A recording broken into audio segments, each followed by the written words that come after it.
I want to say this from the beginning because this is very, very important. If the relationship between your sales department and marketing department is not a strong and good relationship, then you're going to have a lot of issues to grow. The importance of the connection between those two departments is so critical, so crucial for your business that if you won't pay close attention to what's happening inside those departments and the connection between them, you won't be able to get results.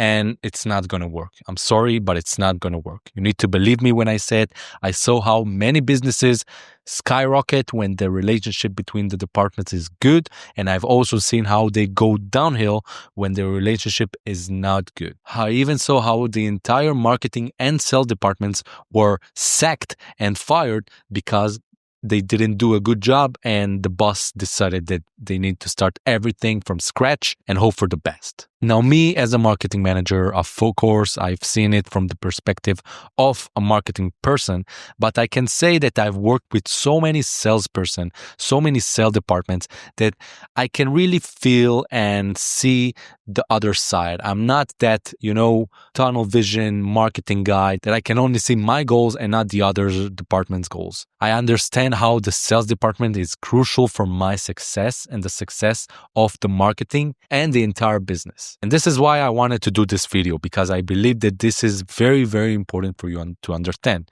And I want to start with an example. I'm going to give you 4 examples of each scenario that can happen.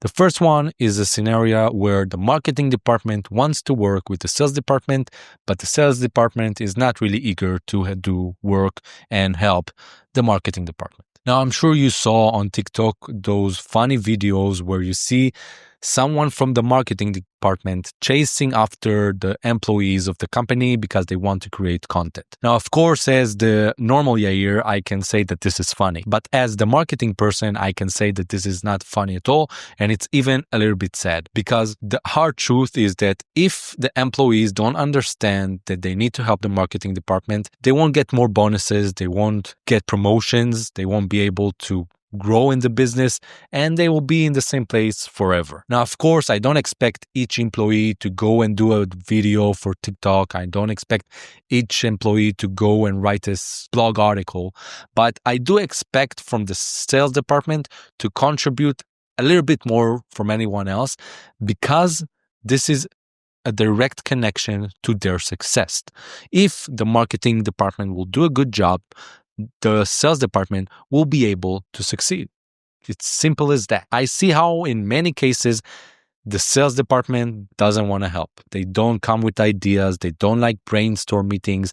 They are trying to avoid any meeting in the hallway with a marketing person because they know they will always ask them about ideas. And it's a little bit sad, as I said. It's a little bit sad because the connection there needs to be so good. This is the only way that the business can really grow. The second example is an example where the sales department wants to work with the marketing department, but the marketing department, for reasons that for me are really weird, they don't want help and they don't want to listen. Imagine this. You are an ambitious salesperson and you are trying to come out with new ideas for campaigns for the marketing department. And you have a great idea that you want to pitch to one of the marketing persons in your company. You go to them and you tell them the idea, and what you get is a big no. No explanation, no respect, no reason, just a big no. How would you feel after that? If you have a new idea, would you feel eager to go and talk with the marketing department again, with that same marketing person? I'm sure that most of you will say, no, I don't want to do it. I don't want to help. I just gonna do my thing. Last time they treated me really bad. I'd never done it myself. I always try to be respectful when someone from the company comes to me with ideas, even though when they are bad or not good. And I always try to ask myself why I want to say no. Is it because it's a bad idea, or because it's a really good idea and I feel how my ego is taking over and I'm saying to myself how I didn't think about that, why this sales guy thought about it. If we're going to do it, he's going to get all the credit and I'm not going to be happy about it. Now, this is, I'm sorry, not true, and it's a rookie mistake from the marketing department. Every time that someone comes to you with an idea, you need to make sure that you give this person the respect he deserves, because I'm sure it doesn't happen to you a lot. For me, when someone comes to me with an idea to a blog article or a video to improve in the website or anything that I can even think about now, I am so happy and so thrilled and so respectful that sometimes the other side is really surprised because they didn't think that that will be my reaction. And that way, I see how they come again and again and give me more ideas. And some of them I do and some of them I don't, but I always respect the other side.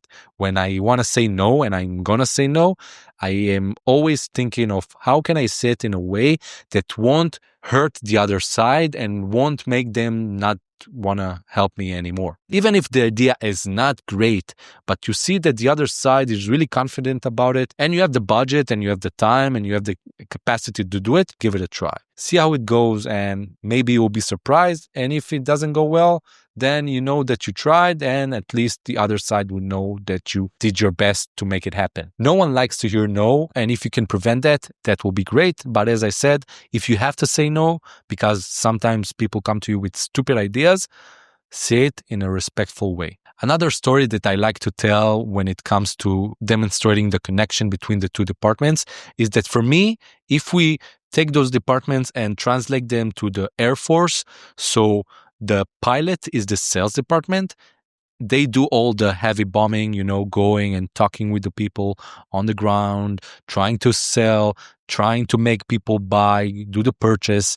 They are sweating all day long, trying to convert leads. And the marketing department is the technician on the ground that is making sure that the airplane is all right, that everything is working, that the bombs are okay and they will drop in the right place. And this is exactly like the sales and marketing department.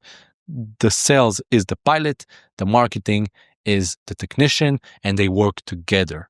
Without any one of them, the plane won't be able to fly and the mission won't work. One of the first things I ever thought about when I started working with the sales department was this thought, and I hope it's not weird, but for me, it makes total sense. Let me know if it makes sense to you as well. I know that for me, it makes a lot of sense. The third one is the worst case scenario where the marketing and sales department don't want to work with each other. And in that case, I want you to think really, really closely and understand why does it happen. Because if you won't do something, if you will ignore it, bad things will happen. Your business, in the best case, will stay in the same place.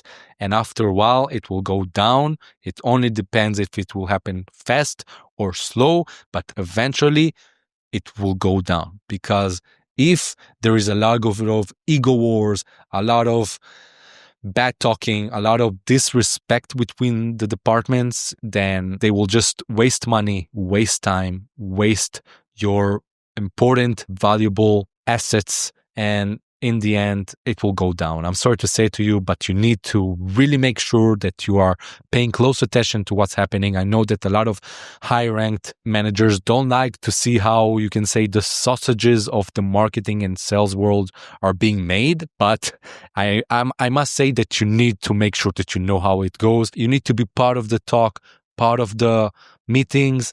I'm going to talk about it in a few minutes, but for now, you need to understand that if this is the case in your business, you are in a big trouble and you need to do something fast. And the other way around, the fourth option is the best option you can get, where both departments want to work with each other. In this case, they come with ideas, they think, they meet, they brainstorm, they are good friends, they care about another, they want each one to achieve their goals. And I've been experiencing this recently in my current job, and I can say that this is a dream coming true. Being able to work with a good salesperson, and we talk at least twice a week and we share each other's progress, what's going on with the leads, what's going on with the marketing projects. Each one is sharing and caring, and we see amazing results. I really hope that you'll be able to get those results as well, but it's a process. You need to make sure that everything is working, and only then you will start to see that the connection is good and the results are mind-boggling in a way that you can't even imagine. This year, since we hired a good salesperson, this was our best year, and we are so amazed by it because it was just like waiting for the right person to come and assist me and letting me help him. And it's amazing. It's amazing. I'm so excited to share it with you, and I want it to work for you as well. Now, after we talked about those 4 points, I want to explain to you how can you make sure that things are going to be good between the departments. It all starts with the people you hire. When you hire someone or before you hire him, you need to ask yourself, will this person be good for my business? Will they be a good teammate? Will they be able to leave their ego behind and just work with each other? When they are not agreeing with someone, will they be just mad and act like babies, or will they be able to suck it up and just act like an adult and work with the other side? Even if they are superstar and they are amazing at what they do, but they are giving you bad vibes when it comes to the question of will they be in good relationship with the sales or marketing department, and the answer is no, I recommend that you won't hire him or her, because it will be a disaster. And after a while, you'll start to see that the tension is building up, and it's really hard to change someone's control of his ego, and it's almost impossible. And I've seen how a good, healthy connection and departments get ruined by one person who is bringing bad emotions and bad energy to everyone, and I really don't recommend that you do it, even though if on paper everything else looks amazing. The second thing is, after you hire someone, you need to make sure that he understands that this is very, very important for you and the business. You need to say it out loud. Don't assume that they know what you want or that they understand the connection between the departments. You need to say it out loud. You need to explain it, and you need to make sure that every time that you sit and meet with that person, they continue to understand that. They don't forget this important point, because people tend to forget things that people told them in the beginning of their work. And if you won't remind them, then it will be a mess. And again, everything will go downhill very fast. The third thing, which I touched a bit before, is that you need to be active. You need to be part of the daily talk of the departments. You need to be involved in the meetings. Of course, not all meetings, but some of them. At least once a week, make sure that you are involved in a marketing and sales talk. Even be in the hallway or near the coffee machine.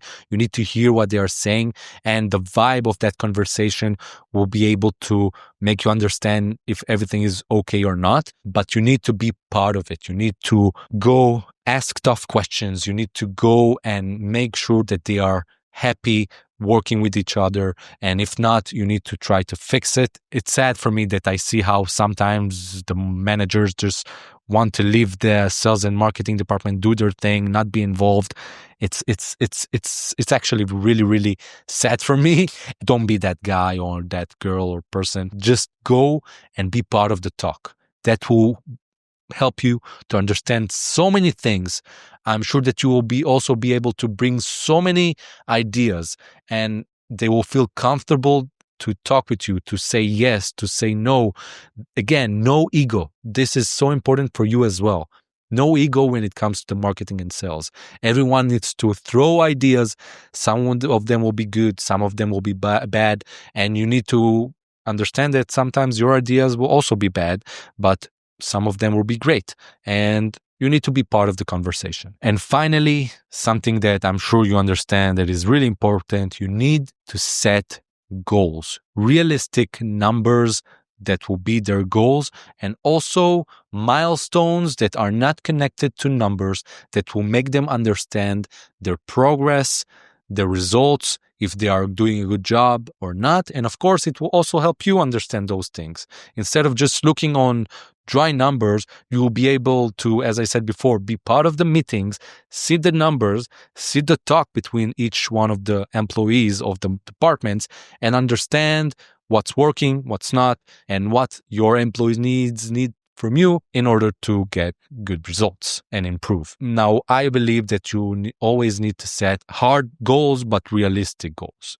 Don't set goals that they will understand from the first look at the goals that it's impossible to achieve, because it will just make them give up without even trying. It's not good for you. It's not good for the business. Set hard but realistic goals that will make them want to win and want to get to those goals and bring you and your business to the best possible place. Now, if you put all those things into practice, I can guarantee that you will start to see amazing results. In the end, everything I said in this video is very simple, but it's not easy. So you need to make sure that you understand that it will take time.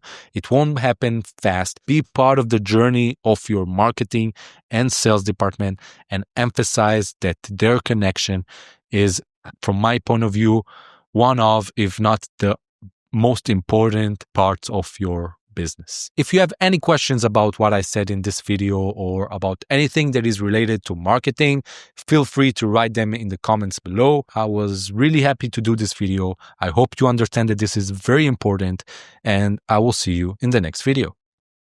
Bye.